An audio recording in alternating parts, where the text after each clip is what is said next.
Cockroach party ಅಶಿಸ್ತು ಅರಾಜಕತೆಗೆ ಆಹ್ವಾನ. ಇದೇನಿದು Instagram ಮೂಲಕ ಸಂಪೂರ್ಣ ಕ್ರಾಂತಿ ಅಂತೆ.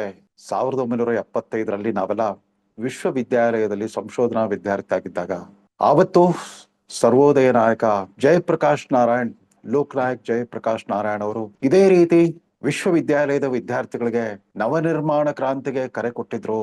ಅದನ್ನ ಸಂಪೂರ್ಣ ಕ್ರಾಂತಿ ಅಂತ ಕರೆದಿದ್ರು. ಆವತ್ತಿನ ಇಂದಿರಾ ಗಾಂಧಿ ನೇತೃತ್ವದ ಕಾಂಗ್ರೆಸ್ ಸರ್ಕಾರದ ನಿರಂಕುಶಾಧಿಕಾರ, ವ್ಯಾಪಕ ಭ್ರಷ್ಟಾಚಾರ ಮತ್ತಿತರ ದುರಾಡಳಿತದ ಆರೋಪಗಳನ್ನು ಮಾಡಿಬಿಟ್ಟು ಮೊದಲು ಗುಜರಾತ್ ವಿದ್ಯಾಪೀಠ, ಗಾಂಧಿ ವಿದ್ಯಾಪೀಠ, ಅಹಮದಾಬಾದ್ನ ಗುಜರಾತ್ ವಿದ್ಯಾಪೀಠದಲ್ಲಿ ಹಿರಿಯ ಕಾಂಗ್ರೆಸ್ ನಾಯಕ ಮೊರಾರ್ಜಿ ದೇಸಾಯಿ ಅಮರಣಾಂತ ಉಪವಾಸವನ್ನ ಕೈಗೊಂಡಿದ್ರು. ಅವರ ಉಪವಾಸದ ಪರಿಣಾಮವಾಗಿ ಗುಜರಾತಿನ ವಿಶ್ವವಿದ್ಯಾಲಯದ ವಿದ್ಯಾರ್ಥಿಗಳೆಲ್ಲ ರೊಚ್ಚಿಗೆದ್ದಿದ್ರು, ಬೀದಿಗಿಳಿದು ಅಹಿಂಸಾತ್ಮಕ ಹೋರಾಟವನ್ನು ಆರಂಭಿಸಿದ್ರು.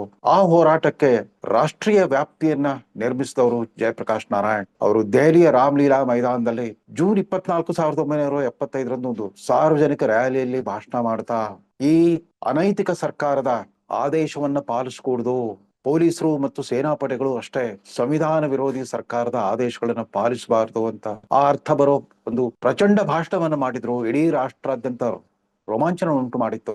ಅಷ್ಟೇ ನೆಪ ಸಾಕಾಯ್ತು. ಆಗ್ತಾನೆ ಒಂದು ಪ್ರತಿಕೂಲ ಹೈಕೋರ್ಟ್ ತೀರ್ಪಿನಿಂದ ತಮ್ಮ ಸಂಸತ್ ಸದಸ್ಯತ್ವವನ್ನ ಒಂದು ಪ್ರಧಾನಮಂತ್ರಿ ಪದವಿಯನ್ನೇ ಕಳ್ಕೊಳ್ಳೋ ಅಪಾಯ ಎದುರಿಸ್ತಾ ಇದ್ದ ಪ್ರಧಾನಿ ಇಂದಿರಾ ಗಾಂಧಿ ಅವರು ಮರು ದಿವಸವೇ ಜೂನ್ 25, 1975ರಂದು ತುರ್ತು ಪರಿಸ್ಥಿತಿ ಹೇರ್ಬಿಟ್ಟು ಭಾರತದ ಇತಿಹಾಸದಲ್ಲೇ ಅಲ್ಲೋಲ ಕಲ್ಲೋಲ ನಿರ್ಮಾಣವಾಗ್ಲಿಕ್ಕೆ ಕಾರಣರಾದ್ರು. ಆ 20 ತಿಂಗಳ ತುರ್ತು ಪರಿಸ್ಥಿತಿ ಅನುಭವ ಈಗಾಗಲೇ ಇತಿಹಾಸದ ಪುಟಕ್ಕೆ ಸೇರಿದೆ. ಇದೀಗ ಮತ್ತೊಂದು ಕ್ರಾಂತಿಯ ರೋಮಾಂಚನವನ್ನು ಉಂಟು ಮಾಡ್ತಾ ಇದ್ದಾರೆ ಇವತ್ತಿನ ಜೆನ್ ಝಿ, ಹೊಸ ತಲೆಮಾರಿನ ಯುವಕ ಯುವತಿಯರು.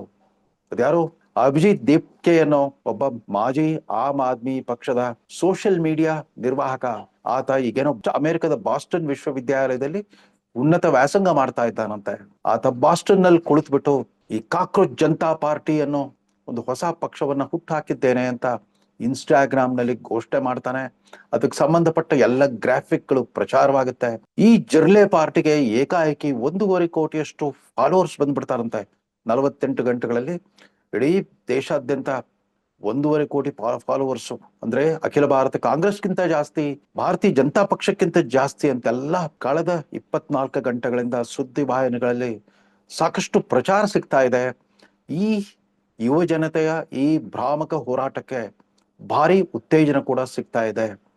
ಸುದ್ದಿ ಮಾಧ್ಯಮಗಳ ನಿರ್ವಾಹಕರುಗಳು ಕೂಡ, ಸುದ್ದಿ ವಾಹಿನಿಗಳ ನಿರ್ವಾಹಕರು ಕೂಡ ಎಚ್ಚರಿಕೆಯಿಂದ ಒಂದು ಇತಿಹಾಸದ ಪ್ರಜ್ಞೆಯನ್ನು ಇಟ್ಕೊಂಡ್ಬಿಟ್ಟು ಇದನ್ನ ವ್ಯಾಖ್ಯಾನ ಮಾಡ್ಬೇಕಾಗಿತ್ತು. ಹಾಗಿಲ್ಲ ನೋಡಿ, ಹೊಸ ತಲೆಮಾರಿನ ಜನ ರೊಚ್ಚಿಗೆದ್ದು ಬಿಟ್ಟಿದ್ದಾರೆ. ಯುವಕ ಯುವತಿಯರೆಲ್ಲ ತಮ್ಮ ನಿರುದ್ಯೋಗದ ಸಮಸ್ಯೆ, ಅದ್ರ ಜೊತೆಗೆ ನೀಟ್ ಪರೀಕ್ಷೆಯಲ್ಲಾದ ಪ್ರಶ್ನೆ ಪತ್ರಿಕೆ ಸೋರಿಕೆ ಇತ್ಯಾದಿ ತಮ್ಮ ಬದುಕಿನ ಮೂಲಭೂತ ಪ್ರಶ್ನೆಗಳು ಎತ್ಬಿಟ್ಟು ಒಂದು ಹೊಸ ರಾಜಕೀಯ ಶಕ್ತಿಯನ್ನು ಹುಟ್ಟಾಕ್ತಾ ಇದ್ದಾರೆ ಅಂತಂದ್ಬಿಟ್ಟು ರೋಮಾಂಚನವನ್ನು ಅನುಭವಿಸ್ತಾ ಇದ್ದಾರೆ. ಇದರ ರೋಚಕತೆ ಇತ್ತೀಚಿನ ವರ್ಷಗಳಲ್ಲಿ ಶ್ರೀಲಂಕಾ, ಬಾಂಗ್ಲಾದೇಶ್ ಮತ್ತು ನೇಪಾಳದಲ್ಲಿ ನಡೆದ ಆ ನಾಗರಿಕ ದಂಗೆಗೆ ಹೋಲಿಸ್ಬಿಟ್ಟು ಭಾರತದಲ್ಲೂ ಇಂಥ ಒಂದು ಕ್ರಾಂತಿ ನಡೆದೋಗ್ಬಿಡ್ಲಿ ಅಂತ ಸುದ್ದಿ ವಾಹಿನಿಗಳ ಉತ್ಸಾಹಿ ನಿರ್ವಾಹಕರು ಕೂಡ ಮಾಡ್ತಾ ಇದ್ದಾರೆ. ಆಂಕರ್ಗಳು ಕೂಡ ಇದಕ್ಕೆ ಸಾಕಷ್ಟು ವೈಭವೀಕರಣ ಮಾಡ್ತಾ ಇದ್ದಾರೆ. ಇದರ ಮಧ್ಯೆ ಕರ್ನಾಟಕದ ಮುಖ್ಯಮಂತ್ರಿ ಸಿದ್ದರಾಮಯ್ಯನವರು ನಿನ್ನೆ ಫ್ರೀಡಂ ಪಾರ್ಕ್ ನಲ್ಲಿ ನೀಟ್ ಪರೀಕ್ಷೆ ಅವಾಂತರಗಳ ವಿರುದ್ಧ ಕಾಂಗ್ರೆಸ್ ಕಾರ್ಯಕರ್ತರು ನಡೆಸಿದ ಪ್ರತಿಭಟನೆಯಲ್ಲಿ ಪಾಲ್ಗೊಂಡ್ಬಿಟ್ಟು ಅಲ್ಲಿ ಅಧಿಕೃತವಾಗಿ ತಮ್ಮ ಪಕ್ಷದ ವತಿಯಿಂದ ಟಿ ಶರ್ಟ್ ಬಿಡುಗಡೆ ಮಾಡೋದ್ರ ಮೂಲಕ ಈ ಕಾಕ್ರೋಚ್ ಜನತಾ ಪಾರ್ಟಿ ಅದು ಏನೇ ಇದ್ರು ಕೂಡ ಕಾಂಗ್ರೆಸ್ ಪಾರ್ಟಿ ಹುಟ್ಟು ಹಾಕಿರೋ ಒಂದು ವಿಚಿತ್ರವಾದ ಶಕ್ತಿ ಅಂತ ಕಾಣುತ್ತೆ. ಅದೊಂದು ರೋಬೋ ತರ, ಒಂದು ಪೊಲಿಟಿಕಲ್ ರೋಬೋ ಅಂತ ಕಾಣುತ್ತೆ. ಕಾಂಗ್ರೆಸ್ ಪಕ್ಷವೇ ಚುನಾವಣೆ ಮೂಲಕ ಕಳೆದ 12 ವರ್ಷಗಳಿಂದ ಭಾರತದ ಪ್ರಪ್ರಥಮ OBC ಪ್ರಧಾನಮಂತ್ರಿ ನರೇಂದ್ರ ಮೋದಿ ಅನ್ನೋ ಒಂದು ಶಕ್ತಿ ಕೇಂದ್ರವನ್ನು ಸೋಲಿಸ್ಲಿಕ್ಕಾಗದೆ ಹತಾಶಗೊಂಡಿರೋ ಕಾಂಗ್ರೆಸ್ ಪಾರ್ಟಿ ಇದೀಗ ಈ ಯುವಜನತೆಯ ಬಂಡಾಯ ಹೇಳಿ ಅನ್ನೋ ಪ್ರಚೋದನೆ ಕೊಡೋ ಒಂದು ಪ್ರಕ್ರಿಯೆಯಲ್ಲಿ ತೊಡಗಿರೋದು ಅತ್ಯಂತ ದುರದೃಷ್ಟಕರ ಬೆಳವಣಿಗೆ. ಸ್ವತಃ ಸಿದ್ದರಾಮಯ್ಯ ಮತ್ತು ಅವರ ಸಹೋದ್ಯೋಗಿಗಳೆಲ್ಲ ರಾಜಕೀಯ ಪ್ರವೇಶ ಮಾಡಿದಾಗಿನಿಂದ ಇಲ್ಲಿನ ಚುನಾವಣಾ ವ್ಯವಸ್ಥೆಯ ಮೂಲಕವೇ, ಅಂದ್ರೆ ಸಂಸದೀಯ ಪ್ರಜಾಪ್ರಭುತ್ವ ವ್ಯವಸ್ಥೆಯ ಮೂಲಕವೇ ಹಲವಾರು ಬಾರಿ ಚುನಾವಣೆ ಗೆದ್ದು ಸೋತು ಫಲಿತಾಂಶವನ್ನ ಸಮಚಿತ್ತದಿಂದ ಸ್ವೀಕರಿಸ್ತಾ ವಿರೋಧ ಪಕ್ಷದಲ್ಲೂ ಕೂತಿದ್ರು, ಆಳು ಪಕ್ಷದಲ್ಲೂ ಅಧಿಕಾರವನ್ನು ಅನುಭವಿಸ್ತಾ ಬಂದಿದ್ದಾರೆ. ಅವರೆಲ್ಲ ಇದ್ದಕ್ಕಿದ್ದಂತೆ ಈ ಸಂವಿಧಾನ ವಿರೋಧಿ ಪ್ರಕ್ರಿಯೆಗೆ ಈ ರೀತಿ ಚಾಲನೆ ಕೊಡ್ತಾ ಇರೋದು ನೋಡಿದ್ರೆ, ಬಂಡಾಯ ಹೇಳಿ, ನೀವೆಲ್ಲ ಮೋದಿ ಸರ್ಕಾರದ ವಿರುದ್ಧ ದಂಗೆ ಹೇಳಿ ಅಂತ ಯುವ ಜನರಿಗೆ ಪ್ರಚೋದನೆ ಮಾಡ್ತಾ ಇರೋದು ನೋಡಿದ್ರೆ ಇವರೆಲ್ಲ ಯಾವ ಲೋಕದಲ್ಲಿ ವಿಹರಿಸ್ತಾ ಇದ್ದಾರೆ ಅಂತಂದ್ಬಿಟ್ಟು ಇವತ್ತಿನ ರಾಜಕೀಯ ವ್ಯವಸ್ಥೆಯಲ್ಲಿ ಪಕ್ಷ ರಾಜಕಾರಣ ಪಕ್ಷಪಾತದ ರಾಜಕಾರಣ ಆಗಿಬಿಟ್ಟಿದೆ. ಆ ಪಕ್ಷ ರಾಜಕಾರಣದ ಹಂದರವೇ ಶಿಥಿಲಗೊಳ್ತಾ ಇದೆ. ಇಂಥ ವ್ಯಕ್ತಿಗಳು, ಆ ರಾಜಕೀಯ ಪಕ್ಷಗಳನ್ನು ನಿಯಂತ್ರಿಸುವ ವ್ಯಕ್ತಿಗಳು ಪಕ್ಷಗಳಿಗಿಂತ ಬಲಿಷ್ಠರಾಗ್ಬಿಟ್ಟಿದ್ದಾರೆ.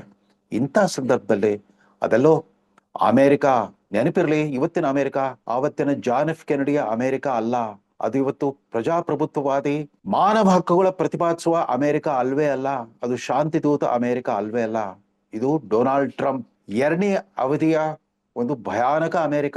ಅಲ್ಲಿ ಇವತ್ತು ಭಾರತೀಯರನ್ನ ನೇರವಾಗಿ ಗುರಿ ಇಟ್ಕೊಂಡ್ಬಿಟ್ಟು ಅಲ್ಲಿನ ಅನಿವಾಸಿ ಭಾರತೀಯರ ವಿರುದ್ಧ ಸ್ವತಃ ಅಧ್ಯಕ್ಷರೇ ಒಂದು ವೈಚಾರಿಕ ಸಮರವನ್ನು, ರಾಜಕೀಯ ಸಮರವನ್ನೇ ಘೋಷಣೆ ಮಾಡ್ಬಿಟ್ಟಿದ್ದಾರೆ. ಇಲ್ಲಿರೋ ಭಾರತೀಯರೆಲ್ಲರೂ ನಮ್ಮ ಶಿಕ್ಷಣ ಅವಕಾಶಗಳನ್ನ ಕದ್ದಿದ್ದಾರೆ, ನಮ್ಮ ಉದ್ಯೋಗಾವಕಾಶಗಳನ್ನ ಕದ್ದಿದ್ದಾರೆ, ಇವ್ರನ್ನ ಸಹಿಸ್ಕೊಳ್ಳಿಕ್ ಸಾಧ್ಯವಿಲ್ಲ ಅಂತಂದ್ಬಿಟ್ಟು ಅಲ್ಲಿರೋ ಭಾರತೀಯರು ದೇಶ ಬಿಟ್ಟು ಹೋಗೋ ರೀತಿಯಲ್ಲಿ ಒಂದು ಪ್ರಭುತ್ವದ ಆರ್ಭಟವನ್ನ ಪ್ರದರ್ಶಿಸ್ತಾ ಇದ್ದಾರೆ.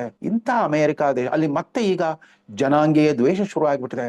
ಒಂದು ಕೆನಡಿ ಕಾಲದಲ್ಲಿ ನಾಗರಿಕ ಹಕ್ಕುಗಳ ಪರವಾಗಿ, ಅಲ್ಲಿನ ಕರಿಯರ ಪರವಾಗಿ ಒಂದು ಹೋರಾಟ ನಡೀತಾ ಇತ್ತು. ಅವರಿಗೆ ಪೂರಕವಾದ ಒಂದು ವಾತಾವರಣ ನಿರ್ಮಾಣ ಆಗಿತ್ತು.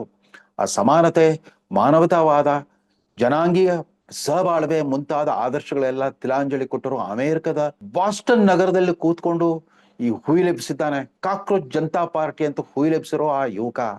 ಆತ ಒಂದ್ ಕಾಲ ಈಕೆ 15 ವರ್ಷಗಳ ಹಿಂದೆ ದಿಲ್ಲಿಯಲ್ಲಿ ಅಣ್ಣಾ ಹಜಾರೆ ನೇತೃತ್ವದಲ್ಲಿ ನಡೆದ ಇಂಡಿಯಾ ಅಗೇನ್ಸ್ಟ್ ಕರಪ್ಷನ್ ಅನ್ನೋ ಹೋರಾಟದಲ್ಲಿ ಪಾಲ್ಗೊಂಡಿದ್ದಂತೆ. ಆ ಹೋರಾಟ ಮುಂದೆ ಆಮ್ ಆದ್ಮಿ ಪಕ್ಷದ ಉದ್ಭವಕ್ಕೆ ಕಾರಣವಾಯಿತು. ಆ ಆಮ್ ಆದ್ಮಿ ಪಕ್ಷದ ಪ್ರಣಾಳಿಕೆ ಕೂಡ ಇವತ್ತಿನ ತರ ಇದೇ ತರದ ರೋಮಾಂಚನಕಾರಿ ಘೋಷಣೆಗಳನ್ನೇ ಹೊಂದಿತ್ತು. ಸ್ಥಾಪಿತ ರಾಜಕೀಯ ಪಕ್ಷಗಳ ವಿರುದ್ಧ ಒಂದು ಸಂಘಟಿತ ಆಕ್ರೋಶ ವ್ಯಕ್ತವಾಗಿತ್ತು. ತಮ್ಮನ್ನು ಹೊರತುಪಡಿಸಿ ಉಳಿದ ಎಲ್ಲಾ ರಾಜಕೀಯ ಪಕ್ಷಗಳು ಕೂಡ ಅಷ್ಟೇ ಭ್ರಷ್ಟವಾಗಿವೆ, ಜಾತಿವಾದಿಗಳಾಗ್ಬಿಟ್ಟಿವೆ, ಕೋಮುವಾದಿಗಳಾಗ್ಬಿಟ್ಟಿವೆ ಅಂತ ಇತ್ಯಾದಿ. ತಾವು ಮಾತ್ರ ಸರ್ವಶ್ರೇಷ್ಠ, ಉಳಿದ ರಾಜಕೀಯ ಪಕ್ಷಗಳೆಲ್ಲ ಅನಿಷ್ಟ ಅನ್ನೋ ರೀತಿಯಲ್ಲಿ ಬಿಂಬಿಸ್ತಾ ಬಂತ ಈ ಆಮ್ ಆದ್ಮಿ ಪಕ್ಷದ ಹಣಬರ ಏನಾಯ್ತು ಅನ್ನೋದನ್ನ ಕಳೆದ 15 ವರ್ಷಗಳಲ್ಲಿ ನೋಡಿದ್ದೇವೆ.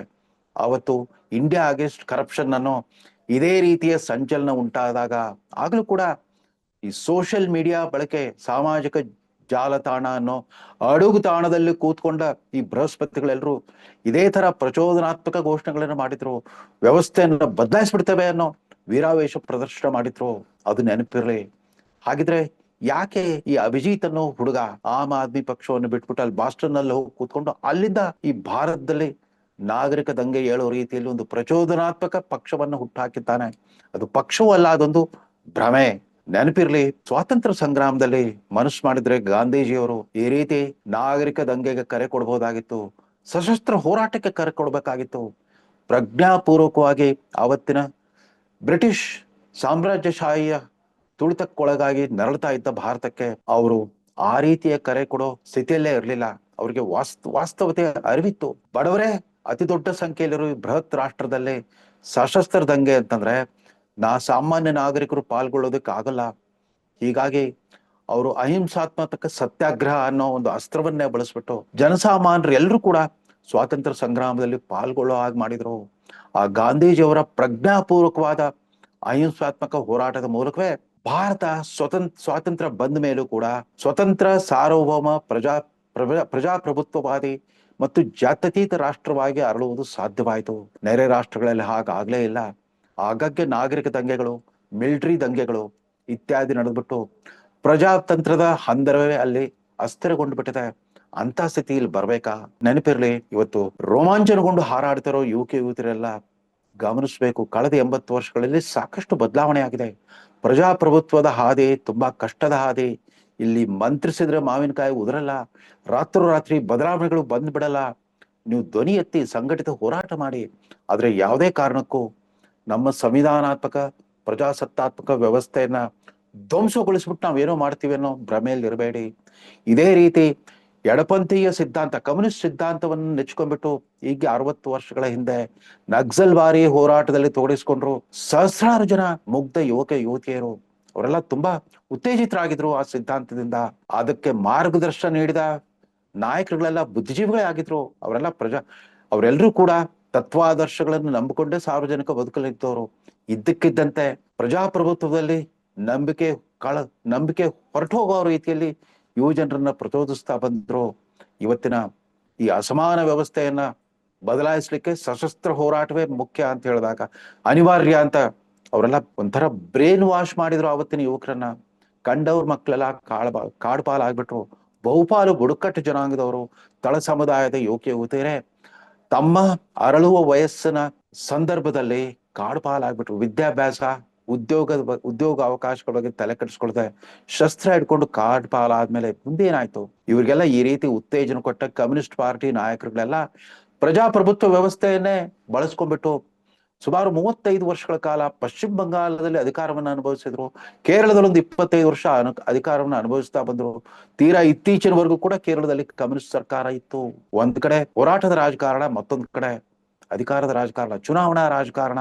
ಅದ್ಯಾಕೋ ಇದ್ದಕ್ಕಿದ್ದಂತೆ ನೆರೆಯ ಬಾಂಗ್ಲಾದೇಶ್ ಮತ್ತು ನೇಪಾಳದ ಆ ಉದ್ರಿಕ್ತ ಯುವಕರ ಹೋರಾಟಗಳಿಂದ ಉತ್ತೇಜಿತರಾಗಿ ಈ ಕಾಕ್ರೋಚ್ ಜನತಾ ಪಾರ್ಟಿಯನ್ನು, ಒಂದು ವಿಚಿತ್ರವಾದ ಹೆಸರನ್ನ ಅವ್ರ ಮುಖ್ಯ ನ್ಯಾಯಮೂರ್ತಿಗಳು ಒಂದು ನಿರ್ದಿಷ್ಟ ಸಂದರ್ಭದಲ್ಲಿ, ಅದರಲ್ಲೂ ಕೊಟ್ಟಿ ಕಾನೂನು ಡಿಗ್ರಿಗಳನ್ನ ಪಡ್ಕೊಂಡ್ಬಿಟ್ಟು ಕರಿ ಕೋಟ್ ಹಾಕೊಂಡ್ಬಿಟ್ಟು ನ್ಯಾಯಾಂಗೀಯ ವ್ಯವಸ್ಥೆಯಲ್ಲಿ ಗಲಭೆ ಉಂಟು ಮಾಡ್ತಾ ಇದ್ದ ಯುವಕರ ಬಗ್ಗೆ ಮಾತಾಡಿದ್ರು. ಈ ಕೆಲಸವಿಲ್ಲದ ಹುಡುಗರೆಲ್ಲ ಇವತ್ತು ಪತ್ರಕರ್ತರು ಅಂತ ಹೇಳ್ಕೊಂಡು ಹಾರಾಡ್ತಾ ಇದ್ದಾರೆ. ಮತ್ತೊಂದ್ ಕಡೆ RTI ಆಕ್ಟಿವಿಸ್ಟ್ಗಳು ಅಂತಂದ್ಬಿಟ್ಟು ಕೋರ್ಟ್ಗಳಲ್ಲಿ ಬಂದ್ಬಿಟ್ಟು ತಮ್ಮ ಪರಾಕ್ರಮ ಪ್ರದರ್ಶಿಸಿದ್ದಾರೆ. ಇವ್ರಿಗೆಲ್ಲ ಸರಿಯಾದ ದಾರಿ ತೋರಿಸ್ಬೇಕಾಗಿದೆ ಅನ್ನೋ ಅರ್ಥದಲ್ಲಿ ಮಾತಾಡಿದ್ರೆ, ಅದರ ವಿರುದ್ಧ ಬಂಡೆದ್ದಿರೋ ಈ ಯುವಕರನ್ನ ಹೇಳ್ಕೊಂಡ್ಬಿಟ್ಟು ರಾಹುಲ್ ಗಾಂಧಿ ಅವರ ಕಾಂಗ್ರೆಸ್ ಪಕ್ಷವೇ ನೇರವಾಗಿ ಕುಮ್ಮಕ್ ಕೊಡ್ತಾ ಇದೆ. ಆಮ್ ಆದ್ಮಿ ಪಕ್ಷದ ಮನೀಶ್ ಸಿಸೋಡಿಯಾ ಮತ್ತು ಅರವಿಂದ್ ಕೇಜ್ರಿವಾಲ್ ಅವರಿಬ್ರು ನೇರವಾಗಿ ಬಹಿರಂಗವಾಗಿ ಅವ್ರಿಗೆ ಉತ್ತೇಜನ ಕೊಡ್ತಾ ಇದ್ದಾರೆ. ಕೊನೆಗೆ ನಮ್ಮ ಸಿದ್ದರಾಮಯ್ಯನವರು ಕೂಡ ಸಂಸದೀಯ ಪ್ರಜಾಪ್ರಭುತ್ವವನ್ನು ನಂಬ್ಕೊಂಡ್ಬಿಟ್ಟೆ ಅದರ ಮೂಲಕವೇ ಅಧಿಕಾರ ಅನುಭವಿಸ್ತಾ ಇರೋ ಸಿದ್ದರಾಮಯ್ಯ ಮತ್ತು ಅವರ ಸಹೋದ್ಯೋಗಿಗಳು ಅಧಿಕೃತವಾಗಿ ಈ ಕಾಕ್ರೋಚ್ ಜನತಾ ಪಾರ್ಟಿಗೆ ಒಂದು ಬ್ರ್ಯಾಂಡ್ ಶರ್ಟ್ ಅನ್ನ ಲಾಂಚ್ ಮಾಡಿರೋದು ನೋಡಿದ್ರೆ ಇವ್ರಿಗೆಲ್ಲ ಇವರ ವಿರೋಧಾಭಾಸ ಅರ್ಥವಾಗ್ತಾ ಇಲ್ಲ. ಇವ್ರು ಅನ್ಕೊಂಡಿರೋದು ನಾಗರಿಕ ದಂಗೆ ಇದ್ರೆ ಅದೇನಿದ್ರು ನರೇಂದ್ರ ಮೋದಿ ವಿರುದ್ಧ ಇರುತ್ತೆ, ತಮ್ಮ ವಿರುದ್ಧ ಇಲ್ಲ ಅಂತ ತಿಳ್ಕೊಂಡ್ಬಿಟ್ಟಿದ್ದಾರೆ. ಅಕಸ್ಮಾತ್ ಆಗೋ ಅವರು ಸಿದ್ದರಾಮಯ್ಯನವರು ವಿರುದ್ಧವೇ ಬಂಡೆತ್ರೆ ಆಗೇನ್ ಮಾಡ್ತೀರಾ? ದಯಮಾಡಿ ಈ ರೀತಿ ಅಶಿಸ್ತು ಅರಾಜಕತೆಗೆ ಆಹ್ವಾನ ಕೊಡಬೇಡಿ. ಈ ಕಾಕ್ರೋಚ್ ಜನತಾ ಪಾರ್ಟಿಯ ಯುವಕರೆಲ್ಲ ಅರ್ಥ ಮಾಡ್ಕೊಳ್ಳಿ. ವಿವಿಧ ತಲೆಮಾರುಗಳ ಯುವಕರು ಕೂಡ ಈ ರೀತಿಯ ಬದುಕಿನ ಸವಾಲುಗಳನ್ನ ಎದುರಿಸಿದ್ರು. ಆದ್ರೆ ಅವರೆಲ್ಲರೂ ಕೂಡ ಸಂವಿಧಾನಾತ್ಮಕ ವಿಧಾನದ ಮೂಲಕವೇ ತಮ್ಮ ಬದುಕಿನ ಸಮಸ್ಯೆಗಳಿಗೆ ಪರಿಹಾರ ಕಟ್ಕೊಂಡ್ರೆ ಹೊರತು ಈ ರೀತಿ ಡಿಜಿಟಲ್ ಮಾಧ್ಯಮಗಳ ಮೂಲಕ 10 ಕೋಟಿ ಫಾಲೋವರ್ಸ್, 20 ಕೋಟಿ ಫಾಲೋವರ್ಗಳ ಮೂಲಕ ಏನೂ ಸಾಧಿಸ್ಲಿಕ್ಕಾಗಲ್ಲ. ಅದೇನೇ ಇದ್ರು ಕೂಡ ಹತಾಶರಾಗಿರೋ ರಾಜಕೀಯ ಪಕ್ಷಗಳೆಲ್ಲ ಒಂದಾಗ್ಬಿಟ್ಟು ನರೇಂದ್ರ ಮೋದಿ ಅಂತ ಒಬ್ಬ ಜನಪ್ರಿಯ ನಾಯಕನನ್ನ ಯಾವ ರೀತಿ ಕೆಳಗಿಳಿಸಬಹುದು ಅಂತ ದಿಕ್ಕು ತೋಚದನೆ ಈ ಹುಚ್ಚಾಟಕ್ಕೆ ಕುಮ್ಮಕ್ಕ ಕೊಡ್ತಾ ಇರೋದು ವರ್ತಮಾನದ ದೊಡ್ಡ ವಿಪರ್ಯಾಸ ಮತ್ತು ದುರಂತ ಅಂತಾನೆ ಹೇಳ್ಬೋದು. ದಯಮಾಡಿ ಕಾಂಗ್ರೆಸ್ ಪಕ್ಷದ ಸರ್ವಕಾಲಿಕ ನಾಯಕ ಮಹಾತ್ಮ ಗಾಂಧೀಜಿಯವರ ಸತ್ಯಾಗ್ರಹ ಮಾರ್ಗ ಬಿಟ್ಟು ಈಗ ಹೇಗಿದ್ರು ಕೂಡ ಚುನಾವಣಾ ವ್ಯವಸ್ಥೆ ಇದೆ. ಒಂದ್ ಕಡೆ ನೀವು ಚುನಾವಣಾ ವ್ಯವಸ್ಥೆಯಲ್ಲಿ ವಿಶ್ವಾಸ ಭಂಗ ಮಾಡೋ ರೀತಿಯಲ್ಲಿ ಕೆಲಸ ಮಾಡ್ತಾ ಇದ್ದೀರಿ. ಮಾತೆತ್ತಿದ್ರೆ SIR ವಿರುದ್ಧ ಪ್ರತಿಭಟನೆ, ಚುನಾವಣಾ ಆಯೋಗದ ವಿರುದ್ಧ ಪ್ರತಿಭಟನೆ, ಚುನಾವಣಾ ಆಯುಕ್ತರ ವಿರುದ್ಧ ವಾಗ್ದಾಳಿ, ಈ ರೀತಿ ಸಂವಿಧಾನ ಬಾಹಿರ ವಿಧಾನಗಳ ಮೂಲಕ ನೀವು ನರೇಂದ್ರ ಮೋದಿಯನ್ನು ಇಳಿಸ್ಲಿಕ್ಕಾಗಲ್ಲ. ಎಲ್ಲಿವರೆಗೂ ಈ ದೇಶದ ಜನಸಾಮಾನ್ಯರು ನರೇಂದ್ರ ಮೋದಿಯಿಂದ ನಮ್ಗೆ ಒಳ್ಳೇದಾಗುತ್ತೆ ಅಂತ ವ್ಯಕ್ತಿಯನ್ನು ನಂಬಿರ್ತಾರೋ ಅಲ್ಲಿವರೆಗೂ ಅವ್ರು ಗೆಲ್ತಿರ್ತಾರೆ. ಅದೇ ರೀತಿ ನಂಬಿಕೆ ನಿಮ್ಮ ಬಗ್ಗೆ ಮೂಡೋವರೆಗೂ ಕೂಡ ತಾವು ಕಾಯ್ಬೇಕು. ತಾವು ಆ ರೀತಿ ತಮ್ಮ ವರ್ತನೆಯನ್ನು ಬದಲಿಸ್ಕೊಳ್ಬೇಕು. ಅಧಿಕಾರ ಅಂದ್ರೆ ಸುಲಭದ ಶ್ರೀಮಂತಿಕೆ ಮತ್ತು ದುಬಾರಿ ಐಷಾರಾಮಿ ಬದುಕಿನ ರಹದಾರಿ ಅನ್ನೋ ರೀತಿಯಲ್ಲಿ ನೀವೆಲ್ಲ ವರ್ತಿಸ್ತಾ ಇದ್ದಾಗ ಸಹಜವಾಗಿ ಯುವಕರು ರೊಚ್ಚಿಗೆ ಹೇಳ್ತಾರೆ. ಆದ್ರೆ ಆ ಯುವಕರಲ್ಲಿರೋ ಉತ್ಸಾಹ ಮತ್ತು ಚೈತನ್ಯವನ್ನ ಸರಿಯಾದ ಮಾರ್ಗದಲ್ಲಿ ಬಳಸ್ಕೊಳ್ಬೇಕೇ ಹೊರತು ಈ ರೀತಿ ನಾಗರಿಕ ದಂಗೆ ಅರಾಜಕತೆಯನ್ನು ಪೋಷಿಸೋದ್ರ ಮೂಲಕ ಅಲ್ಲ ಅಂತ ಮತ್ತೊಮ್ಮೆ ಜ್ಞಾಪಿಸ್ತಾ ಈ ನಿನ್ನೆ ಮೊನ್ನೆಯ ಬೆಳವಣಿಗೆ ಬಗ್ಗೆ ತೀವ್ರ ವಿಷಾದ ಮತ್ತು ಒಂದು ತಳಮಳವನ್ನ ವ್ಯಕ್ತಪಡಿಸ್ತಾ ಈ ಸಂಚಿಕೆ ಮುಗಿಸ್ತಾ ಇದ್ದೇನೆ. ನಮಸ್ಕಾರ.